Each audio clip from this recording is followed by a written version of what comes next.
Hello student, स्वागत है आप सभी का पॉली वाला टेक्निक की एक नई वीडियो में। और बात करेंगे इस वीडियो में यूपी स्कॉलरशिप यानी कि उत्तर प्रदेश छात्रवृत्ति 2025-26 के ऑनलाइन फॉर्म की डेट के बारे में। देखिए, अभी आप फॉर्म फिलअप करने जा रहे होंगे, आपको मालूम होगा कि आपकी डेट वगैरह स्टार्ट हो गई है। अगर अभी आप फॉर्म फिलअप करने जा रहे होंगे, रजिस्ट्रेशन करने वगैरह जा रहे होंगे, तो वहाँ पे आपको वी आर सॉरी की समस्या देखने को मिलेगी, क्योंकि शुरू में आपका सर्वर वगैरह डाउन रहता है। पिछली बार क्या हुआ था कि बहुत सारे बच्चे जल्दीबाजी में जल्दी में करिए कि शुरू में फॉर्म फिलअप कर दिए थे। शुरू में आपको मालूम है कि वेबसाइट जैसे ही मैनेज होता है तो बहुत सारे टेक्निकल ग्लिच वगैरह, एरर्स वगैरह देखने को मिलते हैं। तो जो बच्चे कभी-कभी शुरू में फॉर्म भर देते हैं, उनमें कई सारे ऑप्शंस ही नहीं देखने को मिलते हैं। फिर बाद में उनके सामने समस्या आ जाती है, वो ऐसे ही डेटा को, डिटेल्स वगैरह को सबमिट कर देते हैं उल्टा-पुल्टा।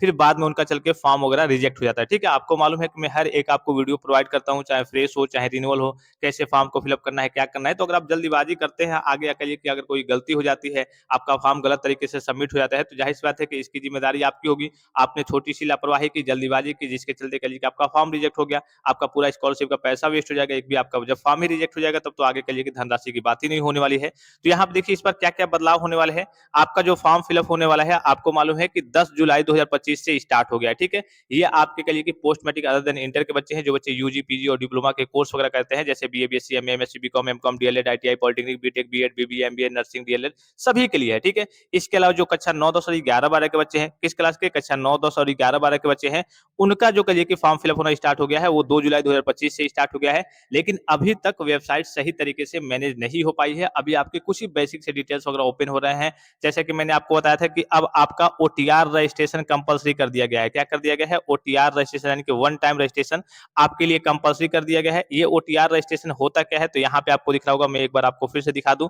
यहाँ पे आपको दिख रहा होगा ओटीआर रजिस्ट्रेशन। देखिए, शैक्षिक सत्र 2025-26 से उत्तर प्रदेश छात्रवृत्ति पोर्टल पर ओटीआर यानी कि वन टाइम रजिस्ट्रेशन अनिवार्य कर दिया गया है, यानी कि कंपल्सरी कर दिया गया है। हाँ, करना ही करना है, क्योंकि इसके बिना आपका फॉर्म फिलअप हो ही नहीं पाएगा। उसके बाद से देखिए, कृपया सभी छात्र छात्राएं, क्या कहा जा रहा है कि कृपया सभी छात्र छात्राएं पहले ओटीआर यानी कि वन टाइम रजिस्ट्रेशन करें, उसके पश्चात ही छात्रवृत्ति के लिए आवेदन कर सकेंगे। उसके पहले आपका होगा ही नहीं। वहां पे लॉगिन करने जाएंगे तो आपका लॉगिन हो जाएगा, तो फिर आपसे ओटीआर रजिस्ट्रेशन नंबर मांगेगा। तो सबसे पहले आपको ओटीआर का रजिस्ट्रेशन करना ही होगा, उसका रजिस्ट्रेशन नंबर आपको चाहिए। उसके बाद से ही आपका स्कॉलरशिप का फॉर्म वगैरह फिलअप हो पाएगा, ठीक है? तो इसका तो मैंने आपको पूरा प्रोसेस बता रखा है। इसका क्या-क्या है, मैंने आपको पूरा प्रोसेस बता रखा है कि कैसे आपको टीआर का रजिस्ट्रेशन करना है।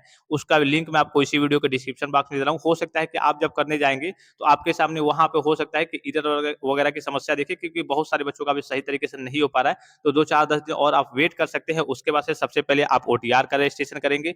उसके बाद से हम आगे फॉर्म फिलअप करना, जैसे वेबसाइट सही तरीके से मैनेज हो जाती है, व्यवस्थित हो जाती है, उसके बाद से हम फॉर्म वगैरह को फिलअप करना देखेंगे, ठीक है? यहाँ पे आपको दिख रहा होगा, जो post matric other than inter के बच्चे हैं, उनके फॉर्म भरने की डेट क्या है, लास्ट डेट क्या है?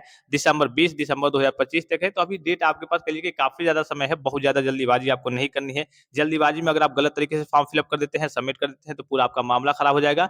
एक चीज़ का आपको ख्याल रखना है, जो भी नए स्टूडेंट्स हैं, उनके पास सभी प्रकार के डॉक्यूमेंट्स वगैरह होने चाहिए। जैसे कि आपका इनकम सर्टिफिकेट हो गया, तो वो आपके नाम का नहीं होना चाहिए, आपके गार्जियन के नाम का, अर्थात आपके माताजी के नाम का या फिर आपके पिताजी के नाम का होना चाहिए। और भी जितने डॉक्यूमेंट्स हैं, डॉक्यूमेंट्स की लिस्ट मैंने आपको बता रखी है। आप प्लेलिस्ट से जाकर के सारी चीज़ों को देख सकते हैं, या फिर इसी वीडियो के डिस्क्रिप्शन बॉक्स में मैं उसका भी आपको लिंक दे दूँगा। क्योंकि अगर आपके पास डॉक्यूमेंट्स रेडी नहीं है, डॉक्यूमेंट्स तैयार नहीं है, तो इस केस में आप स्कॉलरशिप का फॉर्म वगैरह फिलअप नहीं कर पाएँगे। तो इस बार का प्रोसेस क्या है? सबसे पहले आपको कहिए कि ओटीआर रजिस्ट्रेशन करना होगा, उसके बाद से फॉर्म वगैरह को फिलअप करना होगा। तो ओटीआर रजिस्ट्रेशन का प्रोसेस तो मैंने आपको बता रखा है, और जैसे ही व्यवस्थित होती है वेबसाइट वगैरह, चलने लगती है सही तरीके से, सर्वर वगैरह मैनेज होता है, उसके बाद से मैं आपको फॉर्म फिलअप करने का प्रोसेस बताऊँगा। चाहे आपका 6-9 के स्टूडेंट्स होंगे, 10 के, 11 के, 12 के, यूजी, पीजी, डिप्लोमा के, सभी के लिए मैं आपको प्रोसेस हर बार बताता हूँ, इस बार भी बताऊँगा। तो आपको निश्चिंत रहना है। जैसे ही कहिए कि लिंक वगैरह सही से एक्टिवेट हो जाता है, लिंक एक्टिवेट हो गया है मतलब ओपन नहीं हो रहा है, वहाँ पे वी आर सॉरी की समस्या आ जा रही है लॉगिन वगैरह करने पे। तो जैसे ही सारी चीज़ें व्यवस्थित होती है, मैं आपको लाइव वीडियो प्रोवाइड कर दूँगा। आप देख करके मोबाइल फ़ोन से फॉर्म वगैरह को फिलअप कर सकते हैं। और किसी प्रकार का संदेह हो, कोई भी जानकारी चाहिए, तो आप कमेंट बॉक्स में कमेंट करके पूछ सकते हैं। फिलहाल इस वीडियो में इतना ही, इजाज़त दीजिए। धन्यवाद। Thanks for watching. मिलते हैं नेक्स्ट वीडियो में।